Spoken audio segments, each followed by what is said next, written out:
Hi Taurus, ito na po ang inyong reading. Kuha tayo ng ilang guidance, advice, messages para sa inyo. Ito po ay para sa darating na solar eclipse, new moon solar eclipse in the sign of Virgo.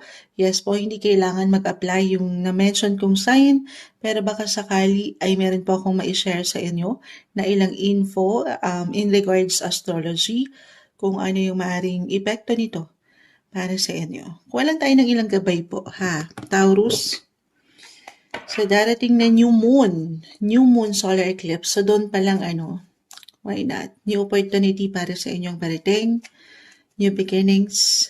Ano kailangan mong marinig, Taurus? Guidance for you, message? Wait lang po. May pa-exam si TikTok. Ayan, gumalaw pa kayo. Sasagutan ko lang ang pa-exam niya. Ayan, nasagutan ko na. Live na live. Taurus, anong kailangan yung marinig? New moon. Solar eclipse. Message.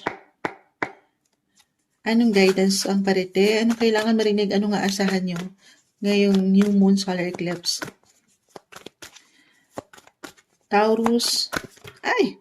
Natalon. Kumpol, medyo marami. Wait lang po. Ayusin natin. This is, guys, ano to ha? This coming September 21, 22. Itong solar eclipse na ito. Tingnan natin. Taurus. The Tower. Okay. Two of Pentacles reverse. Three of Pentacles. King of Cups. Two of Pentacles. Knight of Swords. At pa ako. 2 and 2. Since you're in the second house of worth, money, wealth. 3 and 3 din. Sige na nga, kunin na rin natin to. Parang di ako content. Ace of Cups. Sige, kunin na natin. Tayo po ay general reading ha. Taurus,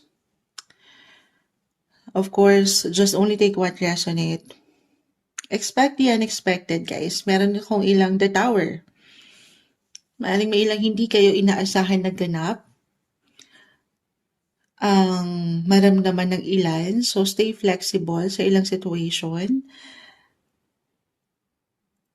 Flexible and adaptable. At panghawakan nyo yung inyong mga schedule kasi I feel na para sa ilan ha, hindi kailangan katakutan. More on light naman yung aking nakikita. Maaaring may ilang invites, party invites, meron bang ganon? Sudden events. Na wala naman talaga tayong control with the Tower. Wala naman talaga tayong control sa lahat ng bagay. Pero pinapaalalahanan kayo, nire-remind kayo ng cards to be ready. Okay, yung schedule nyo. Alam nyo yun, parang i-priority nyo yung ilang kailangan muna. Ganun yung nakukuha nating energy. Kahit over the net, 3 and 3. Connections, communication. 2. Ace of Cups. Okay. Ipapasok natin to ha. Ito kasing darating na new moon solar eclipse, it will highlighted your 5th house. Ang lawak ni 5th house, ito yung ilang connections nyo. Love, romance. Why not? May ilang unexpected dyan. I'm getting a message kahit over the net, maaring meron kayong makilala. Single especially, or may ilang connections. Connection, teammates, workmates, friendship, ito yung umangat sa cards nyo na maaring magbigay daan patungo kay the one. Why not? Bakit ganun yung energy? Andito umangat. Si King of Cups, balance ang mga bagay, ready ang mga sitwasyon. At baka ito yun sa mga pagkakataon na hindi nyo po inaasahan. Why not? Okay. Kung hindi yun mag-apply para sa inyo, kung magiging open lang kayo, baka may ilang tao, mga bagong tao, kayong makilala. New moon ito guys, new opportunity, positive possibilities.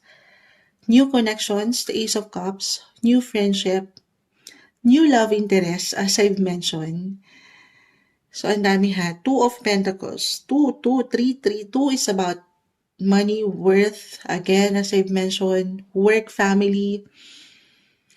Speaking of family, kasi sa 5th house, Guys, ang lawak niyan. Yan yung mag-highlight again dito sa darating na new moon, ang inyong mga fifth house of romance, love, dating stage, or talking stage, kahit over the net lang.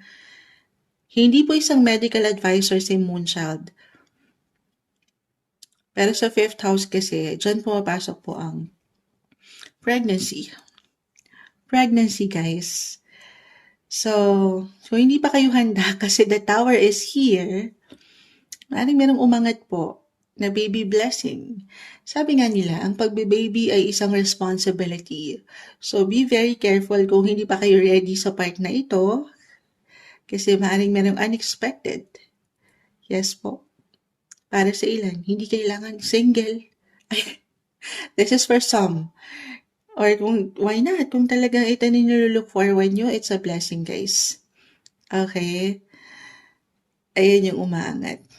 Ready ba kayo dun? Baby blessing. Parang baka hindi ito inaasahan ng ilan eh. Sinabi na ni Moonchild, paano na yun? Ayan, kung hindi ito mag-apply, wala dyan ang aking atensyon. If ever may kids na kayo, maaaring bigyan nyo sila ng higit na attention and focus sa darating po na solar eclipse na ito. Meron kayong pag-aalayan dyan. Oo, kasi dito meron kayong binabalanse. Twos ang umaangat. Pinapriority yung ilang imbalances or talagang higit kayong kakailanganin ng mga bata ngayon. Kung hindi pa rin mag-apply yan, napakalawak po ng naiiwan ng baraha. At ang fifth house, again, it could be connected po sa inyong mga passion, work, aking na-mention, travel, meron ba? Or kung itong work nyo connected sa travel, transportation, communication, technology, ang lawak niyan. New project, new creative project for some of you. Kasi umangat yung 3. Again, very creative ang 3. 3 of Wands, 3 of Pentacles. May dyan, may pwedeng umangat dyan, okay? Na pwedeng magdala sa inyo sa mga bagong oportunidad or maging daan para sa mga bagong direksyon sa inyong buhay. So, di ba ang lawak? Yes po. Kaya lagi kong na-mention sa inyo, just only take what resonate. Ha? Kahit pare-pareho kayo ng sign, magkakaiba po ang bawat isa. Pero ito yung umangat. Balance is the key, guys. Prioritization. Kasi maaaring merong ilang bagay, sitwasyon na baka nga hindi pa inaasahan ng ilan. So, ngayon pa lang, parang nire-remind kayo to do some plans, okay? Long-term plans, or kung sabi ko sa schedule nyo, maglaan kayo ng ilang space dyan. Baka para mapanghawakan nyo ng higit ang mga bagay. Relax din, okay? Priority nyo yung kayo rin. Baka message din ito nang walang pagkakulang or pagkasobra ha. Kasi meron pa akong ilang parang hindi kagaanang i-handle. Wala namang madali, guys. Pero be flexible.